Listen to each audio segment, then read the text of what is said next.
Okay, let's have a heart-to-heart conversation on how I protect millions of dollars of my personal net worth and how you could potentially use the strategies that I use for your wealth as well, for asset protection, for tax optimization, for having companies around the world, for your crypto as well, because it's my old hardware wallet, but I use a Trezor hardware wallet because not your keys, not your coins for your crypto. So I keep very little money in exchanges just to be safe. And you can always fly with this. You can always go anywhere with this. It's obviously protected with a passphrase as well. So I've learned the value of having a Trezor wallet. Some of my friends, my good friends, have lost hundreds of thousands of dollars in exchanges such as FTX, now with the Bybit scandal. So obviously for crypto, this is a big play. And obviously, I know making this video exposes me to a lot of things. For example, if my ex-wife wants to sue me again, she now knows everything I have. So please learn a lot from this video, watch it completely, share it, so I know that my effort here and essentially exposing everything I have doesn't go unappreciated. Now, personally, in terms of my companies around the world, we have multiple companies for wealthy expat around the world, mainly the UAE, Dubai. We pay 9% tax. In the UAE, we have a full team employed by that company, and we have an office in the UAE. The UAE could be part of your companies around the world. Obviously, you have the 9% tax, you need to do accounting, you need to do VAT, you need to do all of that, and it can get a bit complex if you don't do it right. You have to get a proper accountant, and also if you want to qualify, for example, for the small business relief, and you're going to be making less than around $800,000 in revenue per year, you could divide up the companies that you have around the world with proper division if you have employees in multiple countries, if you have offices in multiple countries, and then potentially not pay the 9% tax. Since we make more than 800,000 in revenue per year, then we pay the 9% tax, and we keep those operations in the UAE just because we have a lot of clients that go to the UAE. We sell UAE services, and overall, it's a great jurisdiction for having employees as well. So we have a couple of employees in the UAE, and overall, good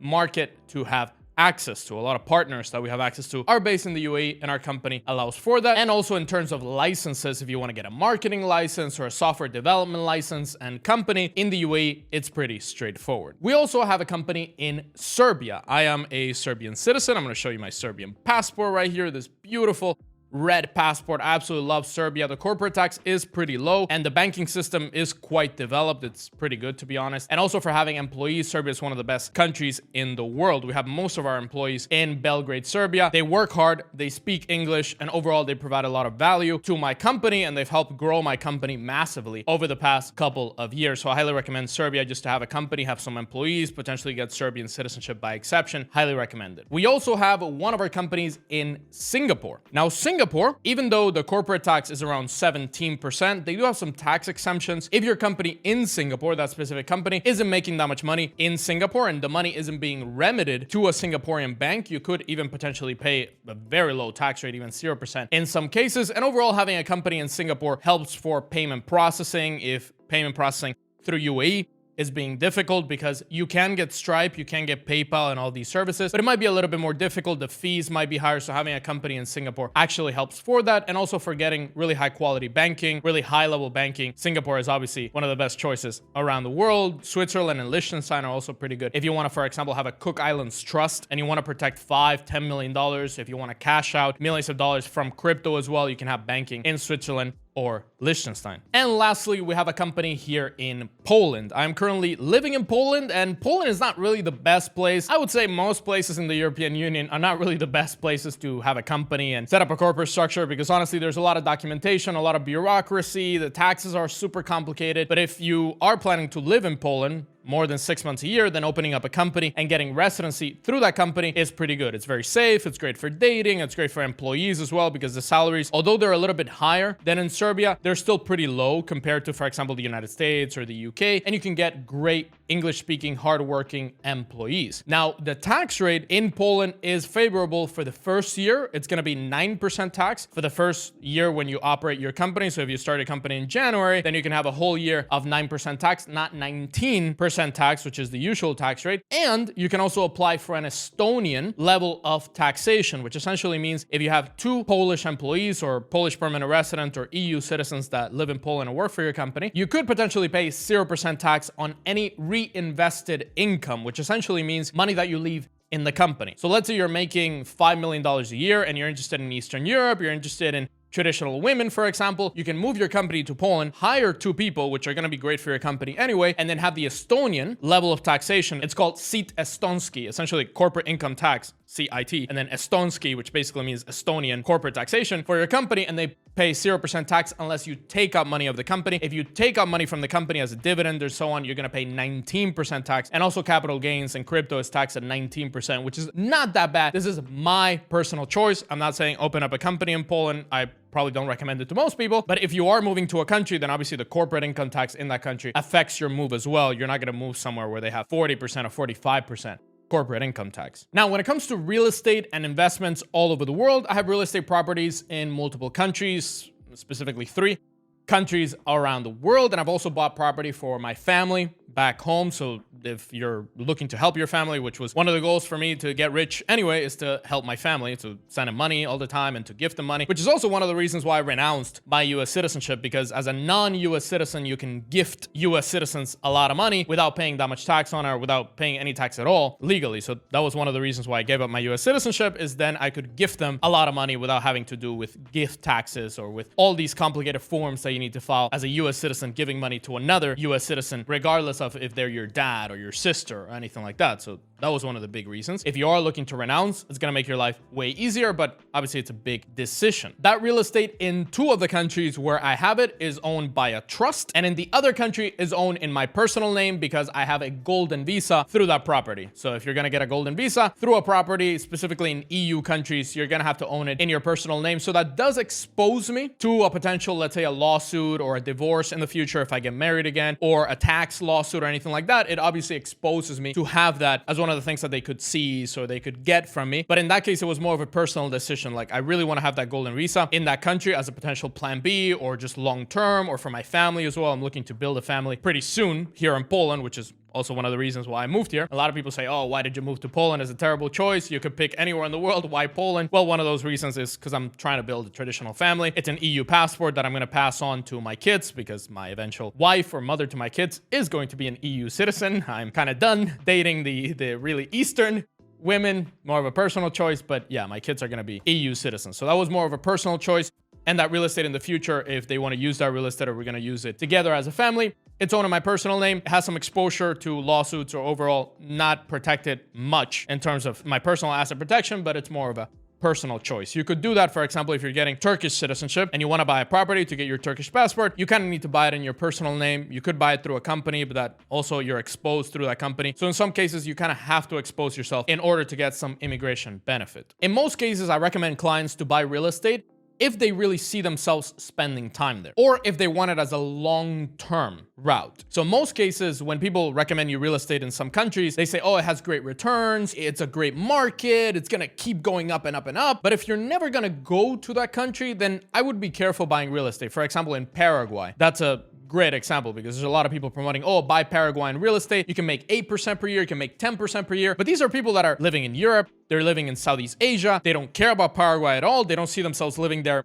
ever, honestly. And there's better ways of having residency in Mercosur, or having a potential plan B in Mercosur, than buying some random property from a random developer when you don't know the market, you don't know the prices, you don't know the earnings, you don't know the language. Overall, it might be a bad idea. So I recommend you to buy real estate in a place that opens up some sort of immigration benefit. So for example, Latvia, even though you might never live there, you can get a property there and get a golden visa, which then works as kind of a permanent residency program that you can have access to the Schengen area whenever you want. Or buying property in Mexico could be a lifestyle choice. Buying in Turkey, as I mentioned, could be a citizenship choice. Buying in Georgia, if you're going to buy multiple properties, could be an investment choice. Buying in other countries could be overall a long-term investment choice. Or as in my case, you're going to buy property for your children later on, or for living when you create a family. So it has to have a deeper investment purpose, let's call it, than just, oh, I saw an ad that you can get a great return, and then I'm gonna do that. One great example is Dubai and the UAE. We've helped many people buy property in the UAE, but I advise buying property after we clearly outlined the goals of that property. So some of our US clients, they buy property to rent it out to get a good yield. And also,